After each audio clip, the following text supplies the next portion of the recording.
Bien, esta es una pequeña ayuda para resolver algunos de los ejercicios de la guía de evaluación para la carrera de Ingeniería de Ejecución en Química.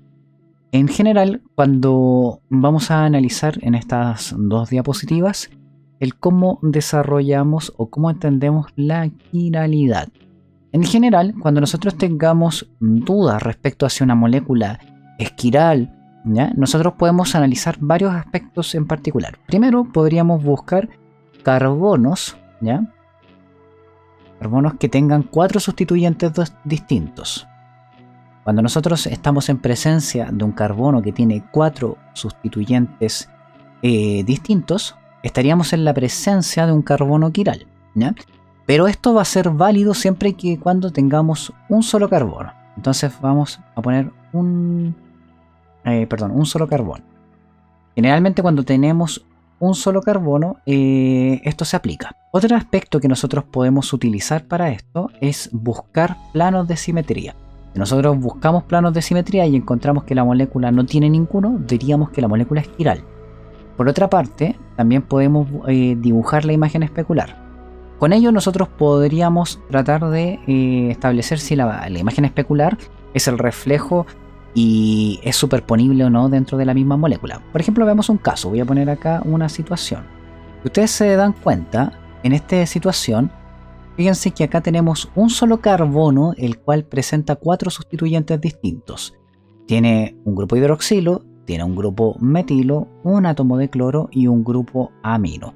En esta situación nosotros estamos en presencia de una molécula la cual, digamos, por un lado es un carbono que tiene 4 sustituyentes distintos, por lo tanto sería una molécula quiral. Otro factor que nosotros podríamos buscar es un plano de simetría. Si ustedes se percatan, a través de esta molécula no puedo pasar ningún plano de simetría porque no tengo ningún grupo en el cual pueda reflejar. La idea de buscar un plano de simetría aplica más, por ejemplo, cuando estamos viendo anillos. Ahí es mucho más fácil encontrarlos para poder determinarlo. Pero yo les puedo poner el siguiente ejemplo, en el cual voy a poner acá OH. Fíjense que en este caso, si ustedes se percatan, esta molécula tiene efectivamente un plano de simetría en esta posición, el cual evidentemente lo que hace a largo plazo es hacer que, a pesar de que estos carbonos sean quirales, como existe un plano de simetría, podríamos decir que inhabilita la quiralidad de la molécula, haciendo que esta molécula sea ópticamente inactiva debido justamente a la existencia de un plano de simetría. Ahí lo tienen. Entonces, cuando ustedes tengan una molécula y quieran buscar planos de simetría, tienen que tratar de buscar alguna forma en la cual puedan atravesar una línea a través de la molécula y encontrar que se nos refleja una parte en el otro lado de la molécula. Si esto se da, efectivamente estaríamos en presencia de una molécula que, a pesar de tener carbonos quirales, termina resultando ser aquiral. Y finalmente nos queda la imagen especular. Cuando nosotros analizamos la imagen especular de una sustancia, lo que tenemos que hacer es lo siguiente. Vamos a establecer como si hubiera un espejo acá, y vamos a dibujar primero las cuñas tal y cual estaban, ¿cierto? Uno hacia arriba, voy a poner el carbono ahí, el carbono acá. Entonces fíjense que nos va a quedar el reflejo de la imagen, NH2, Cl, CH3. Y observen que cuando nosotros dibujamos la imagen especular, nosotros podríamos plantearnos la siguiente duda. ¿Aquella molécula que está reflejada, será posible que sea la misma del inicio? Entonces, lo que van a tener que hacer acá es tomar un eje de giro. Por ejemplo, en esta imagen especular, voy a girar la molécula con la finalidad de obtener la misma molécula inicial. O sea, por lo menos en la misma orientación en la cual está. Voy a dibujar la molécula inicial nuevamente, ya, para que podamos comparar NH2 y Cl. Si yo giro esta molécula, ustedes van a observar que, claro, el grupo metilo, va a quedar en la misma orientación, lo mismo el OH, que fue en torno al eje donde hice el giro. Sin embargo, cuando dibuje las cuñas, observen que hacia afuera de la pantalla nos va a quedar el cloro y hacia adentro nos va a quedar el grupo amino. Por lo tanto, si yo trato de superponer estas dos moléculas, claramente no son superponibles. Por lo tanto, estas moléculas son enantiómeros, ¿ya? Entonces, en este contexto, nosotros podríamos analizar cualquiera de estas estructuras mediante este tipo de representaciones. Buscar o un carbono quiral, o que tenga plano de simetría, o imagen especular. Lo que nos iría quedando entonces es asignar, por ejemplo, un orden de prioridades. Recuerden que el orden de prioridades se ve átomo a átomo para establecer la configuración. Entonces, por ejemplo, si ustedes analizan estas dos moléculas que acabamos de dibujar, la molécula original y la imagen especular, nosotros tendríamos que acordarnos del peso de cada una de estas átomos. Así que el oxígeno se llevaría el cloro se llevaría a la posición 1, ¿cierto? El oxígeno se llevaría a la posición 2, el grupo nitrógeno se llevaría a la posición 3 y el carbono a la 4. Por lo tanto, recuérdense que yo siempre les digo que para poder hacer esto de manera sencilla, lo que ustedes pueden hacer es tratar de dejar el 4 siempre atrás. Entonces, por ejemplo, acá yo puedo mantener el eje 2 de giro, es decir, que acá el OH me va a quedar igual. Recuerden que para que hacer esto más sencillo, dibujen tal cual como están las cuñas, ¿ya? Después ponemos los sustituyentes. Entonces, por ejemplo, el grupo metilo pasaría acá, el cloro pasaría acá y el grupo amino pasaría aquí. Entonces nos va a quedar así. Amino, acá nos va a quedar cloro y atrás nos va a quedar el grupo metilo. Así que si nosotros esto lo representamos como si fuese un manubrio, fíjense que nos va a quedar 1, 2, 3. En otras palabras, vamos en sentido antihorario, así que estaríamos en presencia de una molécula con configuración S. Si analizamos la molécula, el enantiómero, o sea el reflejo, la imagen especular, fíjense que tendríamos 1, 2, 4 y 3. Lo mismo, hacemos el mismo giro. ¿Ya? De esta manera voy a dibujar la molécula de esta forma. Ahí. Fíjense que el OH se mantiene en la misma posición, ¿cierto?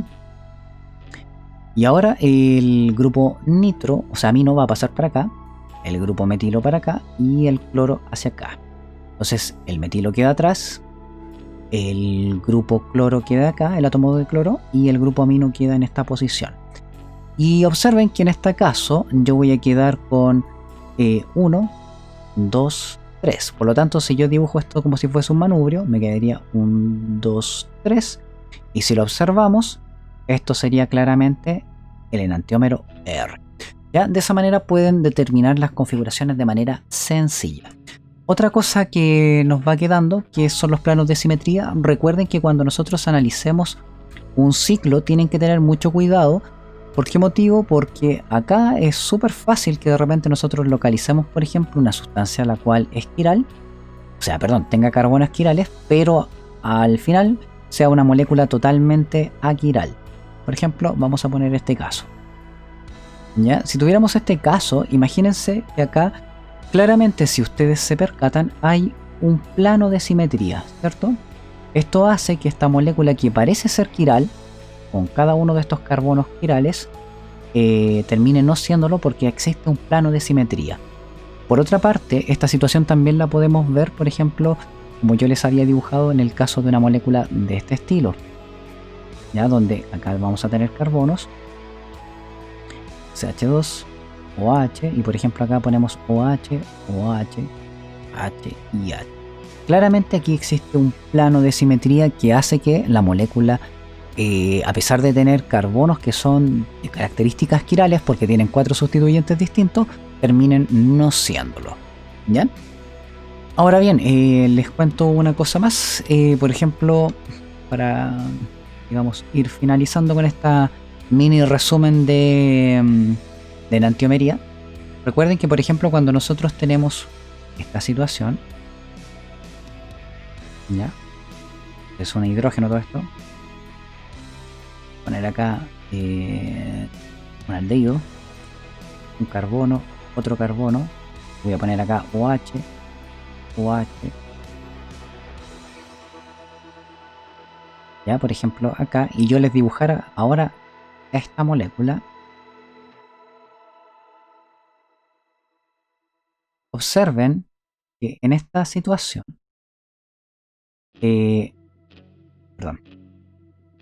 observen que en esta situación, si ustedes se dan cuenta, la molécula parece ser exactamente la misma. De hecho, al parecer, así como está escrita, bastaría con que yo hiciera un giro completo de la molécula y llegaría a la misma situación inicial. Eso es correcto, así que tengan mucho cuidado porque de repente las moléculas, claro, pueden estar escritas al revés, pero si uno las gira, llega a la misma molécula En el caso, como en este caso, donde si comparamos la situación final con la situación inicial. Son las mismas moléculas, solamente que están giradas completamente. ¿Ya? Bien, creo que con esto terminan un poco, o les puede servir de ser de utilidad como para analizar algunos problemas de enantiomería. Recuerden que cuando tengan situaciones complejas, no se compliquen dibujando digamos, la molécula completa. Traten de sencillamente hacer el tetraedro, ¿ya? Y poner, por ejemplo, con numeritos quienes llevan el orden de prioridad. Ya no es necesario que estén dibujando completamente la molécula, porque eso a largo plazo muchas veces incurre en que uno se equivoque. Así que es mejor quizás poner números y de esa manera lo pueden solucionar de manera más sencilla. Bueno, espero que esta pequeña, digamos, repaso les sirva para enfrentar los ejercicios de la guía. Saludos, que estén muy bien.